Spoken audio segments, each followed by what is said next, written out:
నేను సరిగ్గా వాక్యం చదువుకోలేకపోతున్నాను ప్రభువా అని బాధపడటం కంటే, నేను నాలో అవిధేయతలు ఉంటున్నాయి ప్రభువా, నాలో పాపం జరుగుతుంది ప్రభువా అని బాధపడ. అవి తొలగిపోతే, అవి లేకుండా నువ్వు ప్రార్థన చేయటం, వాక్యం చదవటం మొదలు పెడితే బలం సమృద్ధిగా నిండిపోద్ది.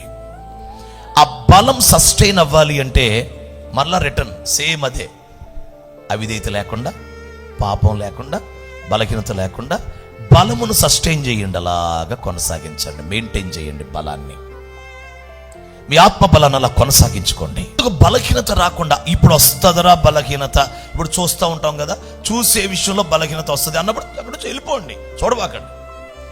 ఈ ఫోన్ వస్తుంది, మాట్లాడితే బలహీనం అవుతాం అన్నప్పుడు ఫోన్ ఎత్తబాకండి. ఇప్పుడు నేను ఇంకొక మాట మాట్లాడితే గొడవ ఇద్ది అన్నప్పుడు మానేయండి. నాకేదో ఆశ పడుతుంది, ఈ ఆశ నేను గనక ఇంకొంచెం సేపు గనక ఆలోచించానంటే అది నన్ను పాడు చేస్తుంది అన్నప్పుడు దాని నుంచి వెంటనే డైవర్ట్ అయిపోండి. ఆ ఊహ నుండి డైవర్ట్ అయిపోండి, ఆలోచన నుంచి డైవర్ట్ అయిపోండి, ఆ మనిషి దగ్గర నుంచి వెళ్ళిపోండి, ఆ ఫోన్ కట్టేయండి. ఇంకొంచెం సేపు చూశానంటే నేను యూట్యూబ్ లోను ఎక్కడో మొత్తం వెళ్ళిపోతాను శాపంలోకి, పాపంలోకి అనుకుంటే ఫోన్ టాక్ మనకి ఇసిరేసే, బెడ్ మీద ఎక్కడో ఇచ్చే, కింద వేసిన బాగు పగిలిపోద్ది.